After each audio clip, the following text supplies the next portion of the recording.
Oi, pessoal, tudo bem? Hoje, então, nós vamos para o próximo tópico aí, né, da linguagem de programação C, que são as funções, né, que é talvez aí o principal tipo de construção dentro da linguagem. Como ela é uma linguagem estruturada, né, linguagem procedimental, é a construção dos programas, né, a unidade básica de construção dos programas numa linguagem estruturada são as funções, tá? A gente vai ver como declarar funções, quais as características, o porquê de declarar funções e como implementá-las. Então, a gente vai ter uma diferenciação entre declarar uma função, ou seja, dizer que ela existe ou que ela vai existir, a posteriori, né, quando encontrar o código que a implementa, e a gente vai realizar a implementação em si, tá bom?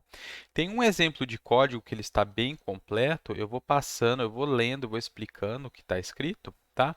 E depois a gente faz uns dois exercícios, tudo bem? Para vocês entenderem, tá? Então, pessoal, a primeira coisa, quando a gente vai falar de função, quando a gente vai implementar uma função, a gente precisa de uma função no nosso programa, a gente, antes do main, entre o espaço que tem entre as diretivas de pré-processamento, que a gente já viu, que a gente viu duas, né? A gente viu o include e o define.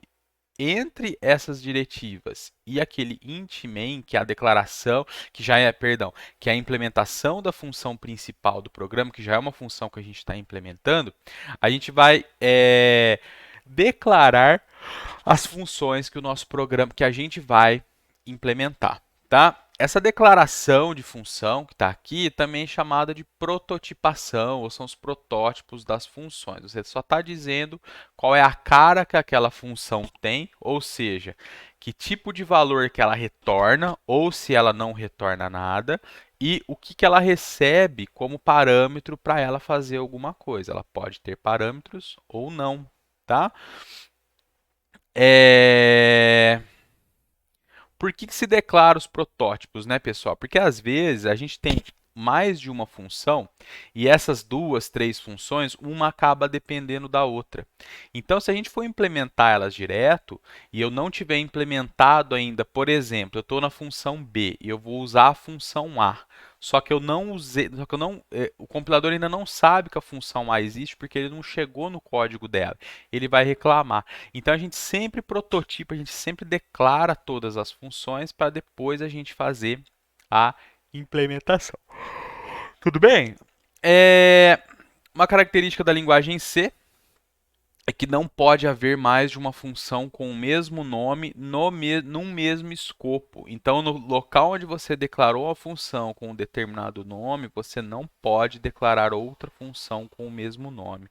Ah, mas por que a gente teria funções com o mesmo nome? Funções que têm o mesmo nome, mas que varia a lista de parâmetros, tá? Isso é comum em outras linguagens. As linguagens orientadas a objeto meio que precisam permitir esse tipo de construção, porque nelas quando uma função, eu estou entrando em terminologia de outro conteúdo, mas só para vocês tentarem entender, uma função, ela normalmente, ela vai ser chamada de método na orientação a objeto. Normalmente, né, tem linguagens que não chamam, C++ chama de função membro, não chama de método. E às vezes a gente precisa de uma função de mais de um método, de mais de uma função com o mesmo nome, só com a lista de parâmetros variando, né? E isso aí é um tipo de comportamento que as linguagens orientadas a objeto têm, uma característica da orientação a objeto que chama polimorfismo, tá? Esse caso aí seria a sobrecarga de funções. Eu tenho várias funções com o mesmo nome, mas com a lista de parâmetros variando, né? Mas enfim, isso é só um adendo aí, nada importante por enquanto. O importante é que você não pode ter, na linguagem C, mais de uma função no mesmo escopo que tem o mesmo nome, tá? As funções devem ser nomeadas, preferencialmente usando o padrão camel case, com a primeira letra em minúscula, que é a ideia das variáveis que eu falei para vocês já, né? Começa com letra minúscula, se a variável tiver mais de uma palavra, o nome que você quer dar a ela tem mais de uma palavra, nunca pode ter espaço, né? A próxima palavra vem com letra maiúscula. Isso aqui também é terminologia, é importante, às vezes a gente acaba usando de forma intercambiada, mas tem diferença.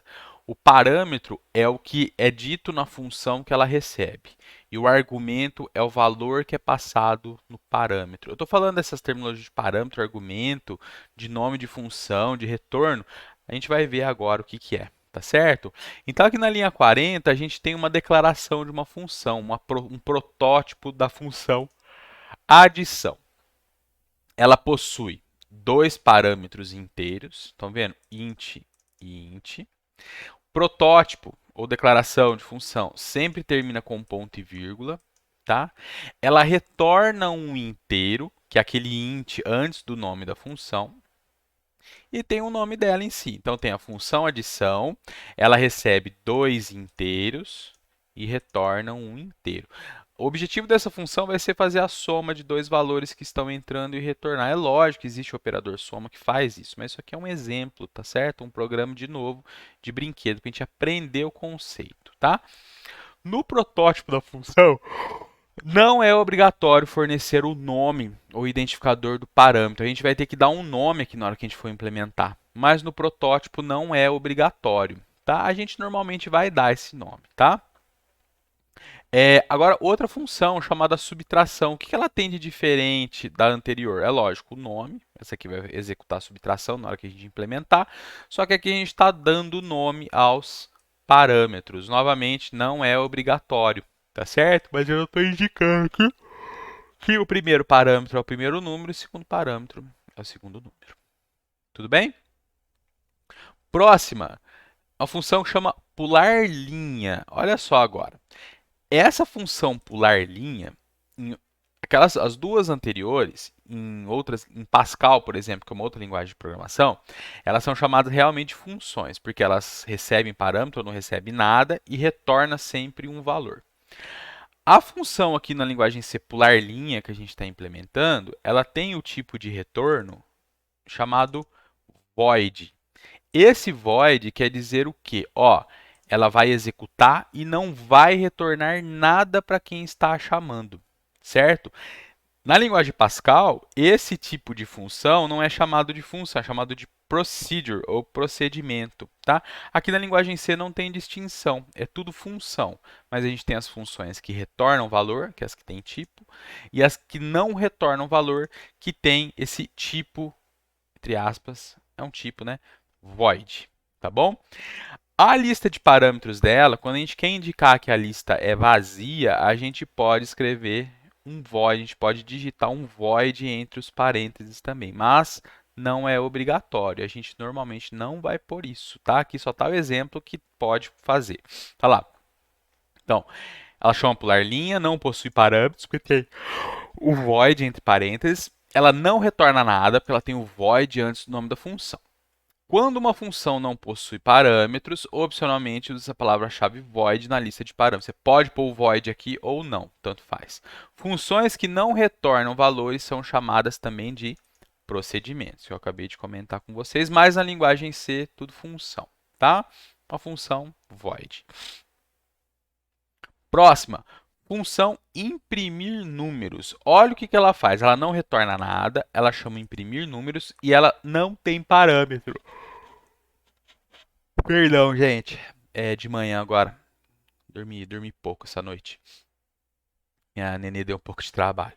Então, não tem parâmetro, então a gente não coloca nada dentro. Poderia colocar void, igual colocou aqui em cima, tá certo? Aqui eu optei por não colocar para mostrar para vocês a variação. Recapitulando, quando a gente vai declarar a função que tem parâmetro, normalmente a gente vai colocar o nome deles. Função sem parâmetro, a gente não vai, a gente vai deixar vazio os parênteses, tá bom? Para terminar, está quase terminando na verdade, mais uma função que chama processar array. Agora olha só, aqui já entra um detalhe um pouco mais avançado, vamos dizer assim, né? Ela possui dois parâmetros, um array de inteiros e um inteiro. Então olha só como que eu declaro um parâmetro que é um array. Int, o nome do array que eu quiser, abre e fecha colchetes, e o nome, o outro parâmetro, que no caso que é o n, né? Ela não retorna nada. Parâmetros que são array têm um comportamento especial, que a gente vai ver isso em detalhe na próxima aula.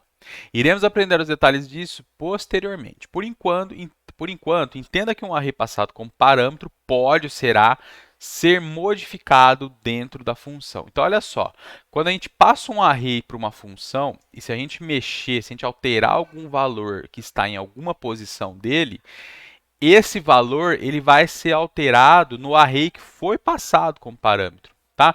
Enquanto em valores que não são arrays, a gente consegue passar um valor e esse valor depois ele é descartado quando a função terminar de execução, porque é como se esses parâmetros fossem variáveis dentro da função, eles só vão existir ali dentro. Quando a gente passa array, isso é um pouco diferente, tá bom? A gente vai ver o porquê depois, tá? E para terminar, a função imprime tabuada. O que ela tem de diferente das outras? Essa aqui ela já está com a implementação direto.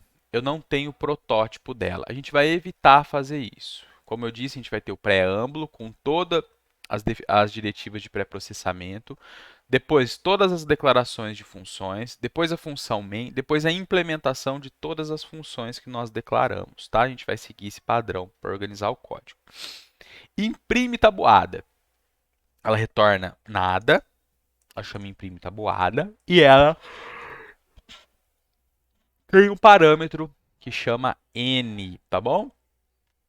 Variável i é interna à função, ela tem escopo local à função. Essa variável i, se no meu código da função main eu tiver uma variável que chama i, aquele i não tem nada a ver com esse, porque esse aqui é local à função. Às vezes a gente pode denominar também essas variáveis locais de variáveis de pilha, tá? O porquê disso mais para frente também, tá? Então a variável i. Como eu já ensinei para vocês, a gente está usando o int i aqui, né? Tudo bem? Quando eu uso o int i aqui no for, esse i só existe aqui dentro. Então, se eu tiver esse código aqui, ele vai funcionar. Ele vai compilar. Vai compilar? Vamos ter certeza? Compila. Olha lá. Só que esse i é o i que vai existir aqui dentro e ele é diferente desse i aqui de fora. Tá bom? É outro i, porque eles estão em escopos diferentes. Agora, a gente tem o i sendo usado no for, o i do escopo da função. Tá? E essa função, como eu disse, ela vai apresentar a tabuada de um número e ela já está com a implementação aqui. Tá bom? Agora vem a função main, que a gente vai usar essas funções e vou pular a função main e vou mostrar a implementação de cada uma. Agora, olha só, implementação da função adição. Então, eu tenho que pegar aquele protótipo igualzinho. Na nossa adição não tinha o nome dos parâmetros, agora eu tenho que colocar. E o que a função adição faz? Ela pode ter, pessoal, quantas linhas a gente necessitar. Ela pode invocar outras funções, sejam funções que tem na biblioteca da linguagem C, sejam funções que a gente implementou ou de bibliotecas de terceiros, tá? E o que ela está fazendo? O trabalho dela é bem simples. Ela pega o valor que está entrando pelo parâmetro n1, ou seja, ela pega o argumento, soma com o valor que está entrando pelo parâmetro n2 e retorna esse valor. Tudo bem? Normalmente, funções que retornam vai ter normalmente não, sempre vão ter um return com a expressão que vai gerar o retorno da função, e normalmente esse return está no fim, tá certo? Porque a última instrução que vai ser executada, mesmo que não esteja no fim, mas a última instrução que for executada quando a função rodar, tem que ser um return para indicar que está retornando valor. Implementação da função subtração. Aqui implementei de outro jeito. Olha só, entra n1 e n2 e retorna o inteiro. Declarei uma variável chamada resultado, onde eu guardei a subtração de n1 e n2, e então eu retornei o resultado. Função pular linha, lembra do void aqui? A gente poderia simplesmente não ter colocado nada. O que ela faz? Dá um printf pular linha. Então, toda vez que eu usar o pular linha no meu código, nesse caso que ele está implementado, lógico, né? Não adianta você pegar o teu programa que você vai fazer agora e você escrever lá pular linha, ele vai você esperar que pule linha. Não vai, tá bom? Aqui a gente está implementando essa função que faz isso. Eu só tenho um printf com =n aqui, tá? Implementação da função processar array. Olha só, de novo. Cuidado, dentro da função não é possível calcular o tamanho do array usando o operador sizeof. Não dá para fazer isso, porque a gente vê depois de novo, tá bom? E ela recebe então o n, que é o tamanho do array, quando a gente for invocar ela.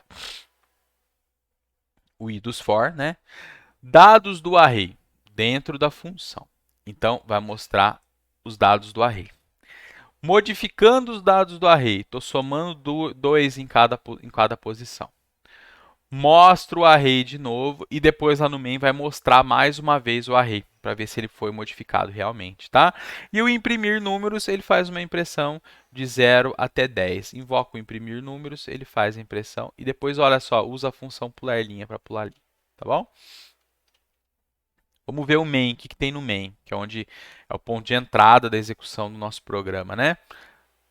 Função main, né? A gente já está fazendo, a gente já conhece ela e vejam, ela tem aquela mesma cara das funções, ela tem um tipo de retorno ou void, que é o tipo para não ter retorno, né? Não tem valor de retorno, o nome e a lista de parâmetros entre parênteses. Só que o main a gente já implementa direto, tá bom? Poderia pôr um void aqui dentro? Poderia. Tem outra, essa declaração da função, essa lista de parâmetros, a gente chama de assinatura da função. A função main, na linguagem C, ela tem algumas assinaturas que são permitidas, tá? Outra assinatura que é permitida no main é colocar algumas coisas aqui dentro para servir como para eu fornecer argumentos para o programa começar a execução. Mas a gente vê também mais para frente que a gente vai ter um tópico sobre isso, um tópico extra da disciplina, tá bom? Tá lá, não possui parâmetro e retorna um inteiro, que é aquele return zero que a gente vai ter, né? Para indicar para o sistema operacional que tudo deu certo, tá bom? Então vamos lá. Declarando aqui 5 variáveis. N1 vale 3, N2 vale 4.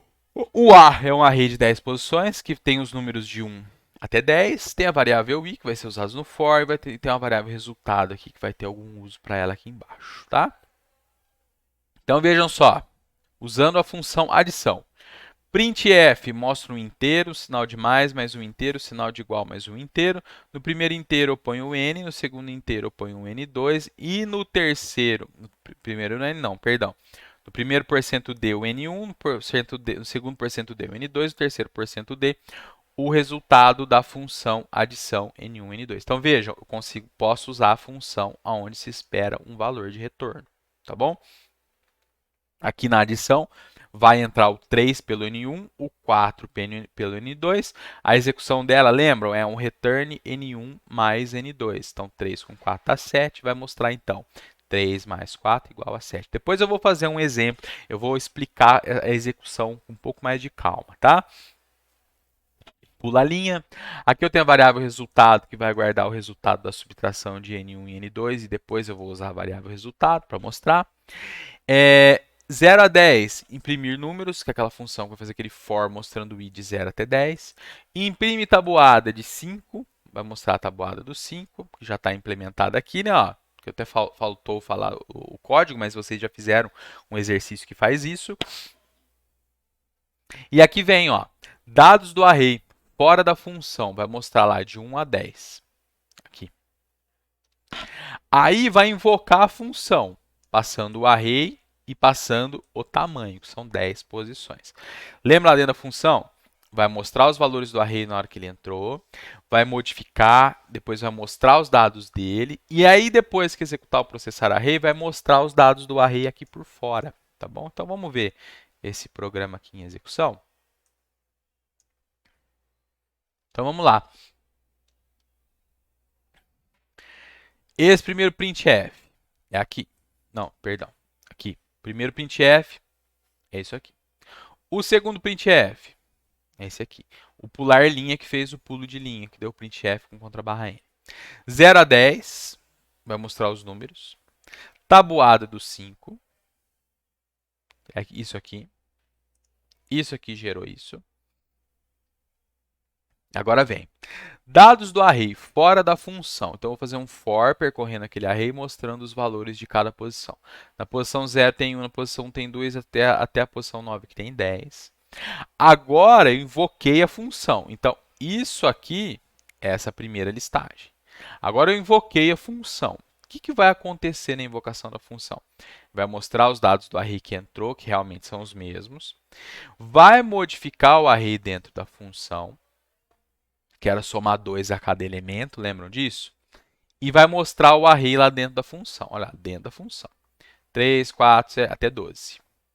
Agora, depois, isso aqui, esse modificando e isso aqui, estão dentro dessa função processar array.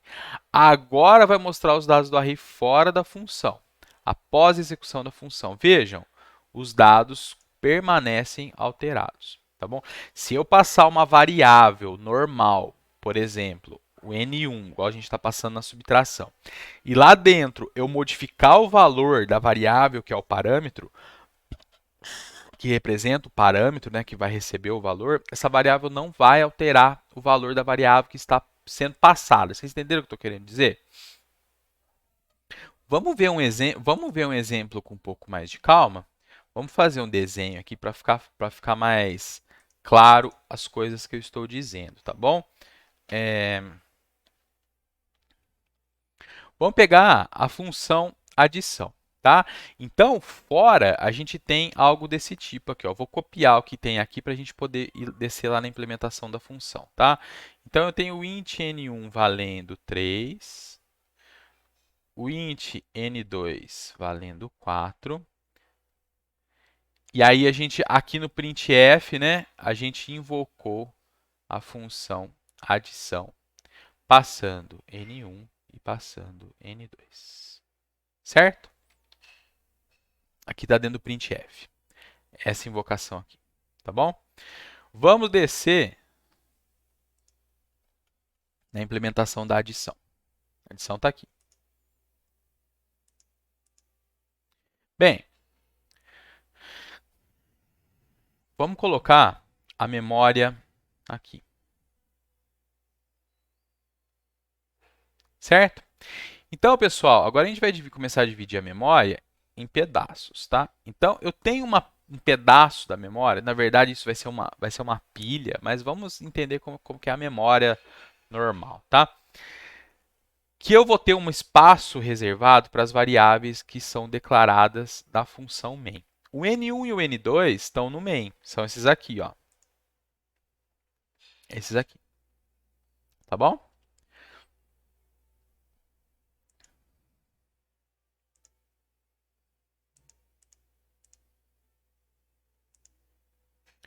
Então, no main, eu vou ter o meu N1, que foi inicializado com 3, e o meu N2, que foi inicializado com 4. Tudo bem? Isso aqui é a seção do main. Tá bom? Quando eu invoco a função adição dentro da função main, o que vai acontecer? Eu vou ter um outro espaço da memória, depois eu faço a representação gráfica mais acurada sobre isso, tá? O que a função adição tem? Ela tem dois parâmetros. Esses dois parâmetros, eles são variáveis que vão existir dentro da função. Só que eles só existem aqui. Se eu tivesse declaração de mais coisas aqui, como tem na função subtração, o resultado, ele também seria uma variável só dessa função aqui, tá? Então, aqui é a adição. Então, eu tenho o N1 e o N2. Quando eu invoco a função adição, aqui que é a invocação, quando eu mando executar ela, o que está acontecendo? Esse N1 é o N1 do main. Qual que é o valor que tem nele? É 3. Então, é passado para a função adição, no lugar do N1, é passado um 3. E a mesma coisa no N2 é passado um 4. Esse 3, esse 4, vão entrar nos parâmetros. Os argumentos 3 e 4 vão entrar nos parâmetros. Quais são os parâmetros? Por coincidência, eles chamam N1 e N2. Poderia chamar A e B. Tá? Então, no N1 da função adição, vai entrar o valor 3 que está chegando por quem invocou ela. Então, copia um 3 aqui. Chamar de passagem por valor. Na linguagem C só existe passagem de parâmetro por valor. Na maioria das linguagens, tá? Só existe por... Às vezes o professor fala, passar por valor, passar por referência. Cuidado, tá certo? Em Java, que adoram falar essa besteira, é tudo passagem por valor também, tá bom? Enfim, entrando 4 no lugar do N2, quer dizer, eu tinha 4 no N2 do main, esse 4 vai ser copiado para o N2 da função adição. Vejam, esse N1 não tem nada a ver com o N1 de fora. Esse N2 não tem nada a ver com o N1, o N2 do main. O que eles têm a ver, por enquanto, é o valor das variáveis, só. Mas o N1 da adição não é a mesma variável N1 do main. É isso que tem que ficar claro. O que a função adição faz? Ela retorna N1 mais N2. Então, ela vai pegar o N1 e o N2 dela, que é 3 e 4, vai fazer a soma, 3 com 4 dá 7, e vai retornar esse 7. Esse 7 que foi gerado por ela vai ser usado aqui onde ela foi invocada, certo? E depois que ela termina a execução, ela sai da memória. Vamos entrar um pouco mais de detalhe. Eu não sei se isso vai mais ajudar ou mais atrapalhar, mas eu acho que vale a pena. Quando o programa entra em execução, pessoal, normalmente ele vai ter uma estrutura que chama pilha. Pilha de invocação de funções ou pilha de invocação de métodos, depende da linguagem, mas ela é uma pilha. Qual que é a característica de uma pilha? A pilha a gente só consegue inserir e remover valores do topo dela. Imagina uma pilha de prato, você vai lavando prato e vai empilhando. Coloca um prato, depois outro, depois outro, depois outro, depois outro. Na hora que você vai enxaguar, normalmente você vai pegar o do topo, né? Pega o prato que está no topo, enxágua, põe no escorredor. Pega o próximo prato, enxágua, põe no escorredor. É lógico, você pode remover o do fim, mas a gente sabe que pode ser que dê problema, né? Mas a pilha aqui na computação, a ideia é, eu só posso tirar e colocar coisas do topo dela. Eu não tenho permissão para tirar de outras posições, tá? O que acontece? Quando o programa começa a executar, é inserido na pilha do programa as funções que estão sendo invocadas. É lógico, gente, não é tão simples assim, tá bom? Tem outras coisas para se levar em consideração, mas para simplificar, a primeira função que entra em execução é a função main. E aqui nesse pedaço aqui da pilha, o main vai ter as variáveis dela.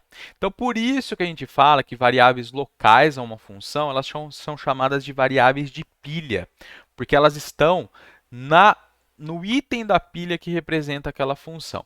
Esse pedaço da pilha, ele é chamado, quando a gente está falando de execução de programa, de stack frame. Um frame da pilha, tá? Um quadro da pilha, se a gente for traduzir, né?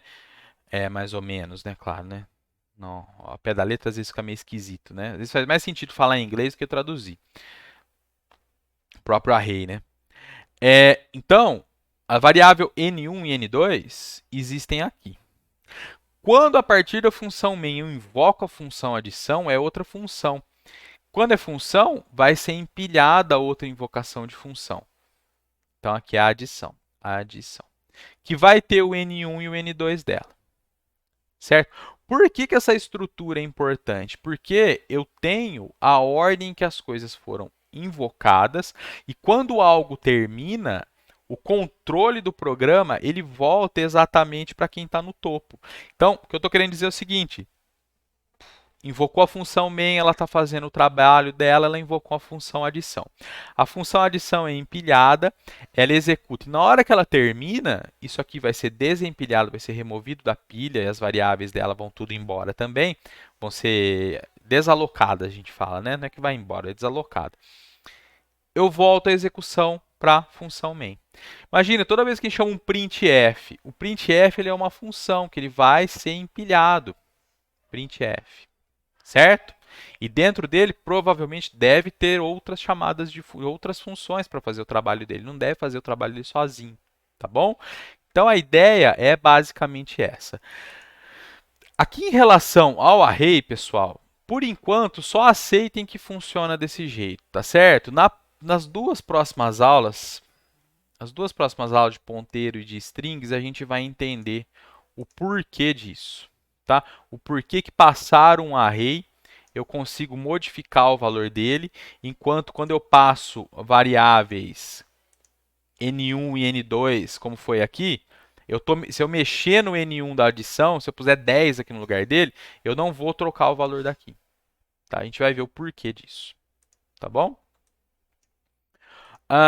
Vamos fazer uns dois exemplos e aí a gente finaliza a aula que já está com meia hora. Vamos lá, pegar aqui na lista.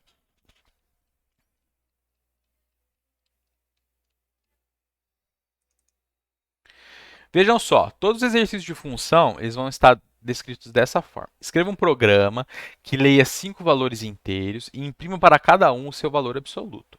Para obter o valor absoluto do número, utilize a função absoluto, especificada abaixo, e é claro que vocês vão ter que implementar. Então, professor, mas já tem a função ABS ou FABS lá do math.h. Eu sei, mas é para você fazer a sua versão. O nome da função é absoluto. O que ela faz, calcula o valor absoluto do número fornecido, o que entra, é um parâmetro n, e o que ela retorna, o valor absoluto de n. Então, olha só os exemplos, né? Entrei com n0, com n1, com n2, com n3, n4, deram esses valores, e aí eu invoquei o absoluto de 5 dá 5, absoluto de 6 dá 6, absoluto de menos 7 dá 7, de 8 dá 8, de 9 dá 9. Vamos ver? Eu vou fazer...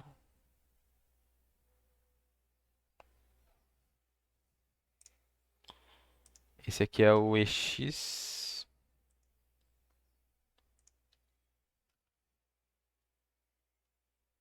Opa.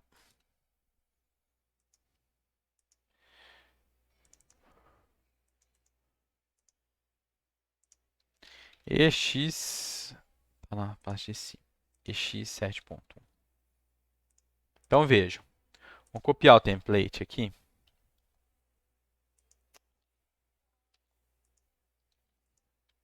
De novo, vocês digitem, tá certo? Tudo zero. Então a gente precisa da função absoluto. Primeira coisa que a gente vai fazer é declarar ela. Ela retorna um inteiro, o valor absoluto de n, que é um inteiro. O nome dela é absoluto e ela recebe como parâmetro n, que é o que está aqui. Isso aqui é o protótipo, tá bom? Agora a gente vai implementar ela depois do main. É a mesma coisa, certo? Só que abre chaves para a gente implementar. Pessoal, de novo, sigam esse padrão, senão vocês vão ter problema dependendo do que vocês estão fazendo. Declara todo mundo antes e implementa depois. Se quiser implementar depois do main, tudo bem, mas declare todo mundo antes para depois começar a implementar, tá bom? E eu estou seguindo esse padrão. Declaração, implementação da função main, depois a implementação das funções que foram declaradas, tá? Então, vejam. Vai pedir a entrada de 5 números, mas só que primeiro vamos calcular o absoluto. Como que eu calculo o valor absoluto de um número? Se ele for negativo, eu faço que ele seja positivo. O que é o valor absoluto? É a distância desse valor na reta inteira aqui, por exemplo, nesse caso, né? Essa simulação de inteiro aqui da linguagem de programação, é a distância desse ponto na reta até a origem, que é zero. Então, o valor 7, qual que é a distância de 7 até zero? São 7 unidades. Valor menos 10, qual que é a distância de menos 10 até zero? É 10, são 10 unidades, né? Então, se n for menor que zero, quer dizer que é um número negativo. Eu posso falar que n é igual a n vezes menos 1. Certo? Trocar o sinal. Ou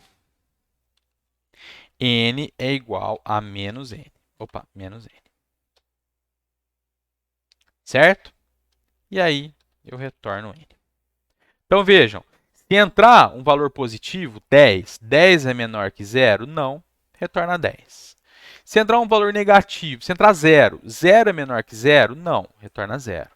Se entrar um negativo, menos 20 é menor que zero? É. Então, a variável n, que é o parâmetro que eu estou aproveitando aqui como variável, é menos n. Se o n está valendo menos 20, menos 20 dá 20. Guardo 20 em n e retorno o n. Tudo bem? Daria para implementar de outras formas? Daria, pessoal. Isso aqui é uma forma mais simplesinha, tá? Poderia pôr aqui assim, ó. Return menos n. Se for negativo, retorna com o sinal invertido. Se não entrar no if, retorna o próprio n. Tá bom? Outra forma de fazer. Dá para fazer de um monte de jeito, tá? O importante é que funcione por enquanto. A gente não está muito preocupado com performance, esse tipo de coisas, tá? Então tá, aí vai, aqui a gente pode usar um array, mas eu vou usar 5 variáveis mesmo, tá bom? Int n1. Ah, vamos usar um array, né, para ficar mais bonitinho. Int números, 5 posições.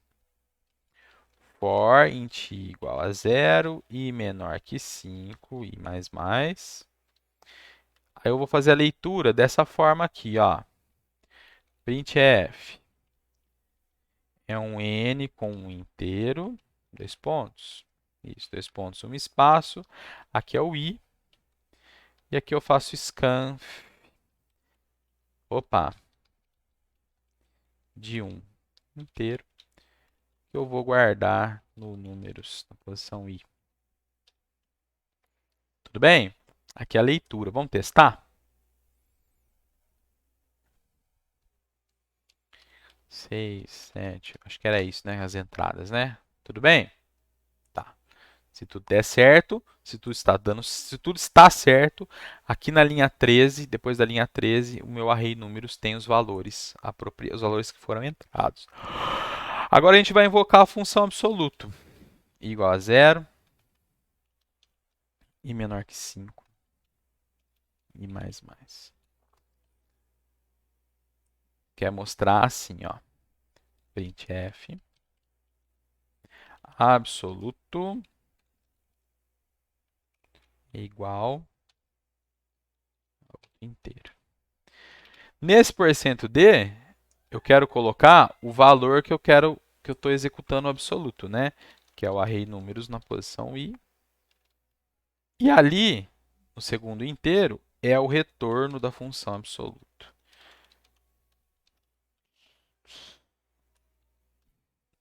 Tudo bem?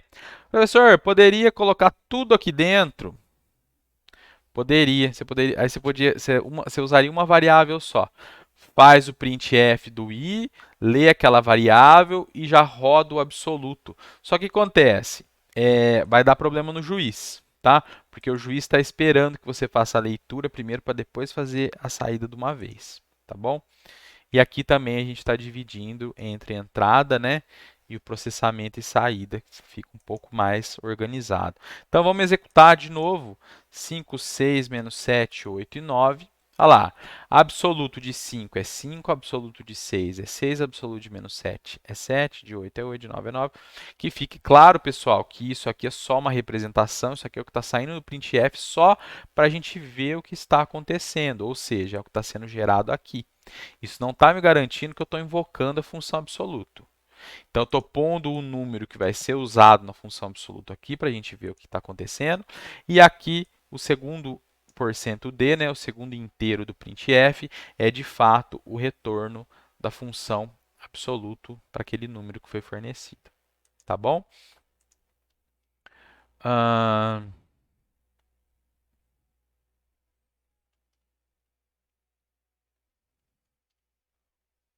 Vou ver. Vou fazer esse 7.2 aqui e aí a gente termina, tá bom? EVX 7.2. Deixa eu copiar o template aqui de novo.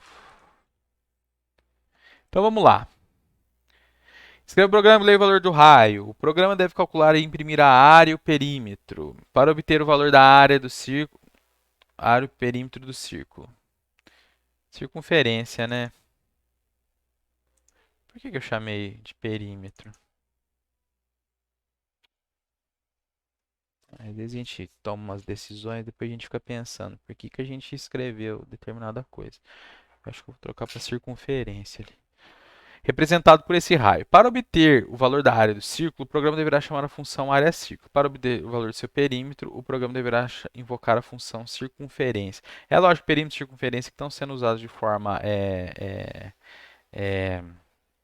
análogas, né? Mas, enfim, não sei. Acho que é bom pôr circunferência aqui. Para o valor do π, a gente usa aquele arco cosseno de -1, né? Que a gente viu lá na coisa de funções matemáticas, tá? Então vamos ver área do círculo e circunferência do círculo. A área do círculo retorna um float e ela recebe o raio. Então, float, área, círculo, float, raio. E a circunferência, ela recebe também o raio. Certo? Ela recebe o raio e retorna a circunferência. Muito bem. Raio. Como que o programa tem que fazer? Lê o raio, depois invoca as duas funções. Certo? Então, printf, raio,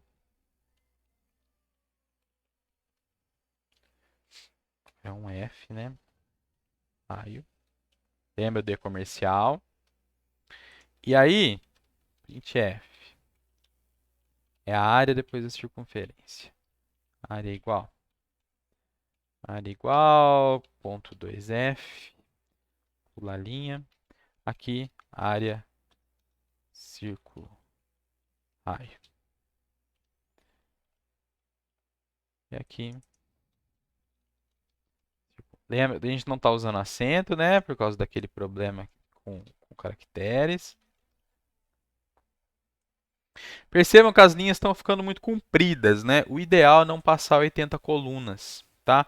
Aqui eu estou na coluna 72, ó. Se eu olhar aqui embaixo, ó, tá bom? O ideal é manter na 80ª coluna no máximo, tá? Para permitir a edição do arquivo de código-fonte no modo texto. O CodeBlocks,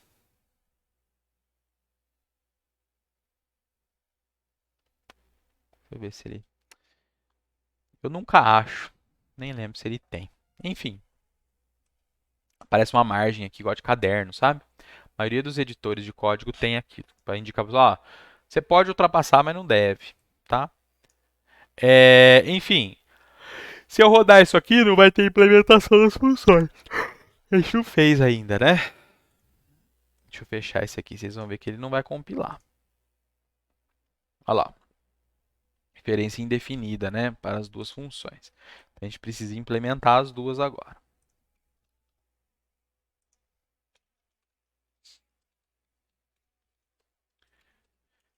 Área, πr ao quadrado, né? Return π vezes r vezes r. O r que é o raio, né? O π é o acós de -1 vezes raio vezes raio. Certo? A gente poderia, pessoal, fazer algo desse tipo aqui, ó. Não, vamos fazer desse jeito, depois eu modifico. Falta incluir o math.h, né? E a circunferência é 2πr, né? Return 2 vezes o π vezes o raio. Agora sim, a gente rodar. O exemplo é com 5, né? Então a gente tem a saída igual. 78,54 e 31,42, né? Que em português a gente usaria vírgula. Tudo bem? Beleza, esse está pronto. O que a gente poderia fazer aqui para ficar um pouco menos pior, para não precisar ficar chamando esse arco cosseno de -1 aqui, né?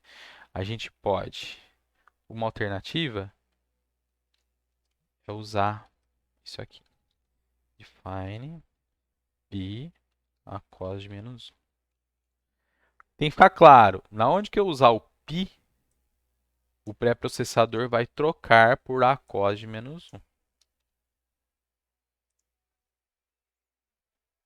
Continua funcionando do mesmo jeito, tá? Qual que é o problema? Eu estou invocando o arco cosseno de menos 1 duas vezes.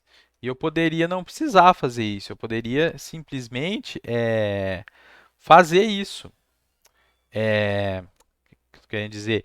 É, ao invés de ficar invocando o arco cosseno mais de uma vez, toda vez que eu usar o π, eu poderia fazer isso uma vez só. Então, uma forma, vamos ver se daria certo. Const float π. Pessoal, só vou ver se vai dar certo, tá? A cos de menos 1 e tira isso aqui daqui, ó.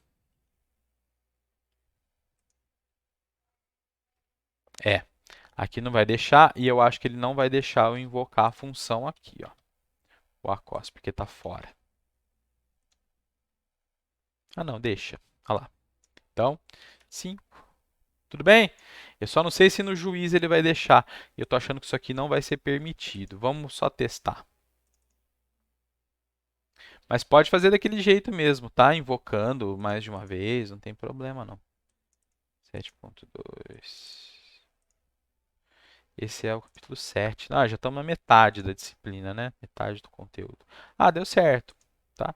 Então aqui a gente criou o arco π, né? A constante π, fora do main, invocando o arco cosseno de menos 1, que já vai dar o nosso valor e vai ficar fixo. E aí a gente enxerga essa variável π nesse arquivo aqui inteirinho, tá bom? Em qualquer função, tá?